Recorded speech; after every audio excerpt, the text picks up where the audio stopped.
네. 진짜 중요한 죽어서는 안 되는 마이크 앞에 네. 계신 우리 권순우 팀장님 모시겠습니다. 아, 어서 이거 오십시오. 완전히...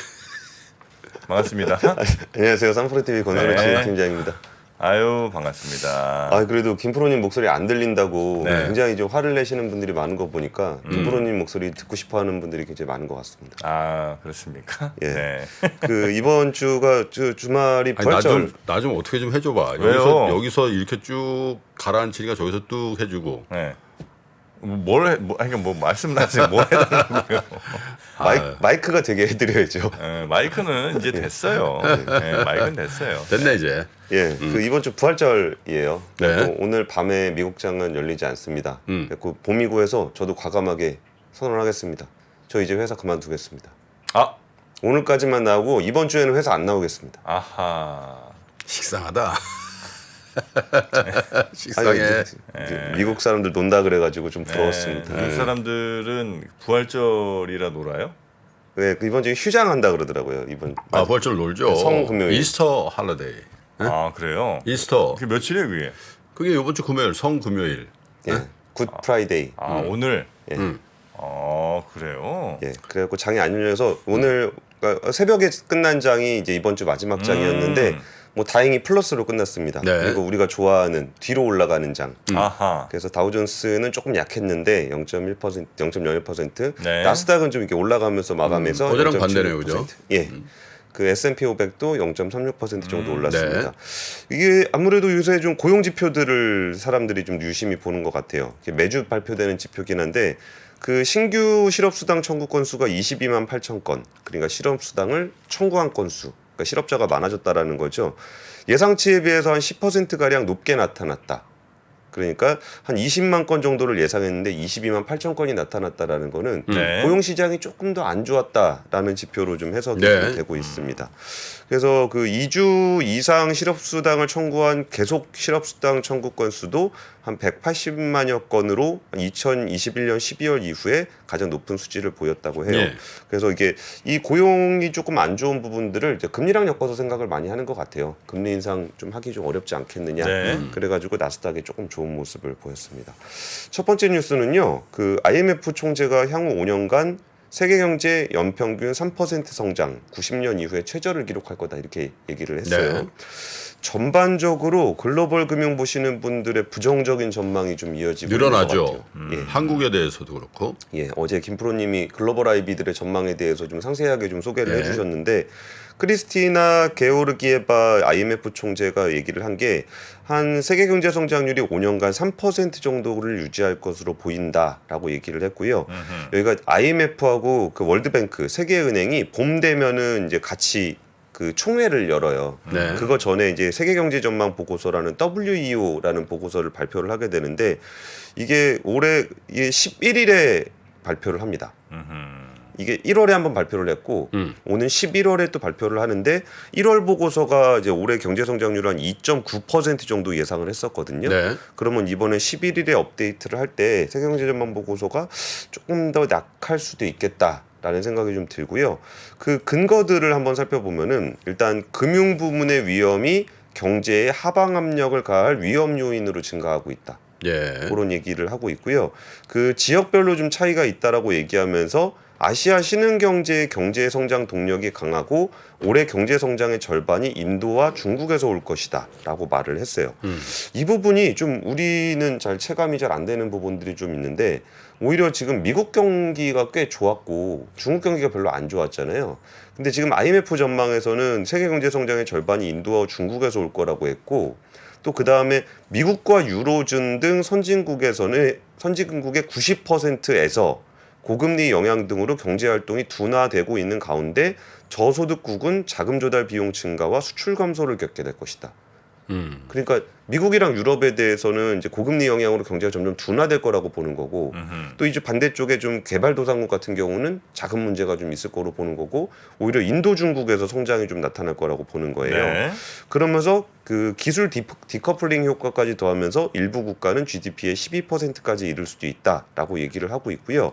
그래서 이게 그 국가들의 자유무역에 대한 것들에 대한 촉구가 있었어요. 국가들은 무역을 계속하고 공급망 강화를 실용적으로 하면서도 자국 경제와 국가 안보를 지킬 수 있다. 그러니까 지금 명분이 경제나 안보를 지키기 위해서 디커플링을 해야 된다라는 명분들을 내세우고 있잖아요. 그런데 그게 이제 게오르기 베바 총재는 계속 무역하고 공급만 강화하면서도 그거 할 수 있다.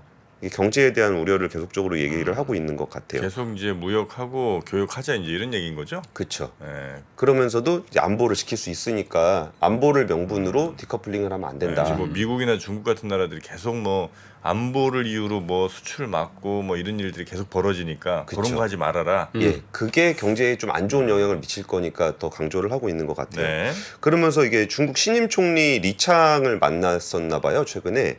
그러면서 매우 실용적이고 다가가기 편한 사람이다. 중국이 계속해서 외국 투자자의 문호를 개방하겠다는 의지를 분명히 했다라는 얘기를 했었고, 그러니까 요 파트하고 이게 아까 그 사람이 전망했던 얘기하고 요게 다 연결되는 얘기입니다. 예. 그러니까 중국에 대해서는 계속적으로 문호를 개방하겠다고 하니까 여기랑 너무 싸우지 말자라는 얘기를 하고 있는 거고, 또 이제 반대쪽에서 아까 개발도상국이 자금 조달에 어려움을 겪을 거라는 얘기를 IMF가 했다 그랬잖아요.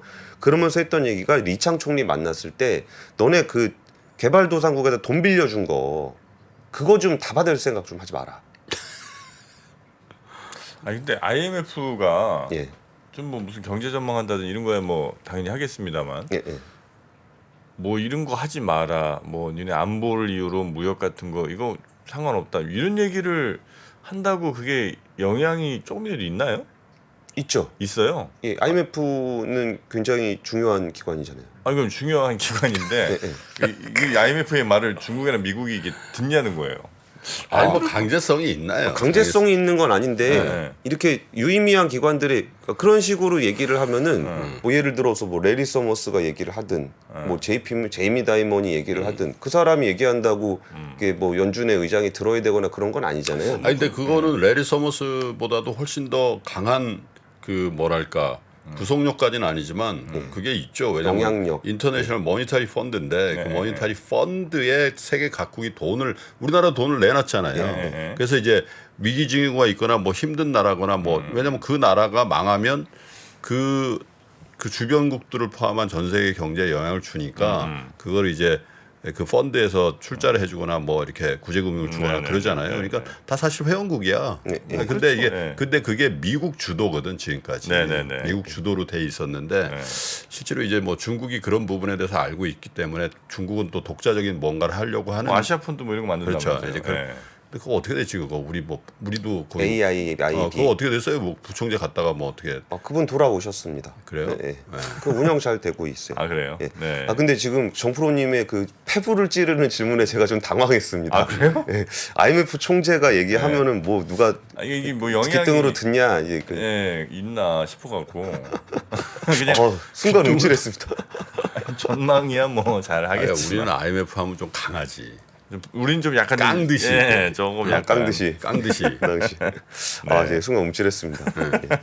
예, 뭐 대단한 분으로 예. 저도 알고 있었는데 얼마나 대단하냐라고 물어보시니까 할 말은 좀 없었습니다. 근데 지금 오늘 제가 중국 얘기를 조금 많이 드리려고 그러는데 네네. 이게 그 감정적인 부분이 미국이나 중국이나 우리나라나 이게 조금 이렇게 묘한 측면들이 있어요. 근데 중국 쪽의 행보들이 좀 되게 넓어지고 있는 게 팩트로서 계속 나타나고 있어서 말씀을 드리는 거예요. 네. 이게 그 지금 마크롱 대통령하고 시진핑 주석 국가 정상회담 했거든요. 네네. 완전 융숭한 대접을 받더군요. 그러니까요. 그러니까 프랑스가 뭐 친중 국가 뭐 이렇게 보기 좀 애매하잖아요. 프랑스. 예. 근데 여기서도 무슨 얘기를 했냐면은 시진핑 주석이 제로섬 게임에는 승자가 없다. 디커플링과 망단절은 중국의 발전 과정을 막을 수 없다. 어차피 이걸 못 막으니까 우리 좀 교역하면서 지내자라는 네. 얘기를 하는 거고, 마크롱 대통령 같은 경우도 프랑스와 중국의 전면적 전략 동반자 관계를 힘을 합쳐 심화하고 각 영역에서 양측의 협력이 중요한 진전을 지속적으로 거두기를 희망한다. 그러니까 이게 이제 프랑스 마크롱 대통령이 한 얘기예요. 이게 뭐 푸틴 대통령이라든지 이런 사람이 한 얘기가 아니라 이게 프랑스에서 하는 얘기가 있었고, 이거랑 같이 동시에 무슨 일이 있었냐면은 사우디하고 이란의 외교장관들이 베이징에 만나서 정상 합의를 했어요. 그랬죠. 예, 그래가지고 둘이 앉아서 공동 성명을 발표를 하는데 이게 저기 있었잖아요. 그 시아파하고 이제 수니파의 거장들인데 여기서 이렇게 성직자 한 명 이렇게 뭐라 그래야 되나 처형하면서 완전히 둘이 꽤된 사우디에서 일이죠. 네, 예. 그거 이후에 정말 이렇게 남처럼 아니, 남 정도가 아니죠. 원수처럼 지내던 국가들이 사실은 사우디가 사우디 자국민을 처형한 거지. 근데 그 사람이 시아파지. 그쵸. 시아파 지도자. 예. 최준영의 지구본 용서 나왔잖아. 잘 들으셨어요? 아유 밤에 무조건 듣는다니까. 자, 듣다가 자. 주무시면서도 그걸 기억은 나셨나 보네요. 저는 이미 뭐 다 잊은 지 오래. 근데 여기서 좀 의미 있는 표현을 했는데 네. 이란인들도 메카 성지 순례를 할 수 있을 것이다. 그러니까 이런 얘기들을 또 왜 또 중국 가서 하냐라는 거예요. 근데 그 장관 중에 그러니까 이란 쪽에 이제 관계자 얘기로 나온 게 중국의 긍정적인 역할로 양국의 화해가 이루어졌기 때문에 이번 외무장관 회담 장소도 베이징으로 결정됐다. 요 얘기를 중국에서 좀 그러니까 했습니다. 이게 그러니까 이게 어찌 보면 우리한테도 좋은 시그널일 수도 있어요. 우리나라도 중국 경제에 영향을 많이 받기 때문에 지금 우리가 좀 낮은 수준에 있는 부분들에 대해서 조금 그러니까 리오프닝에 대한 기대감은 조금 많이 줄어들었지만 그 경기가 전 세계적인 경제 회복에 대한 기대감을 조금이라도 좀 가져볼 수 있는 여지들이 자꾸 보이는 것 같아서 말씀드리는 겁니다. 네. 근데 그거는 또 다른 측면도 있는 것 같아요. 중국이 저렇게 광폭 행보를 하면서 미국과 사이가 안 좋은 나라들의 스크럼을 짜는데 주도적인 역할을 하잖아요. 네. 그럼 미국은 어떻게 했어요? 우리나 일본, 야 니네는 확실하게 해야 된다. 우리 쪽에서 예. 계속 우리의 그 입지는 협지가 되는 거 아니냐. 맞아요. 예, 그런 생각도 들긴 해요. 네. 그러니까 외교 문제에 있어서는 굉장히 불안불안한 시그널이 나타나고 있고 그러면 근데 이제 중국 쪽에서 슬금슬금 이런 것들이 보여가지고 뉴스를 좀 준비를 했는데 네. 두 번째 뉴스도 비슷한 뉴스를 준비를 네. 했어요. 아니요, 세 번째 뉴스까지도 같을 수도 있어요. 그러면 그냥 여기서 마무리할까요? 뭐 그래도 괜찮습니다. 묘한 지금 분위기다. 계속. 두 번째 뉴스도 중국 관련된 뉴스입니까? 예, 지금 중국의 3월 부동산 판매 수입이 17.9% 늘었다. 예. 이게 중국은 부동산 경기에 영향을 굉장히 많이 받는 나라잖아요. 네. 이게 금융산업이 굉장히 낙후되어 있는 나라라서 부동산 쪽에 대한 레버리지가 굉장히 높게 돼 있어요. 근데 지금 부동산 판매 수입이 3개월 연속 증가하고 요식, 숙박업, 서비스업 업황이 좀 개선되는 모습을 나타나고 있는데요. 부동산 판매 수입이라는 건 뭐예요? 그 부동산 판 거 잘 누가 누구한테 판 거예요? 판매 수입? 모르겠어요.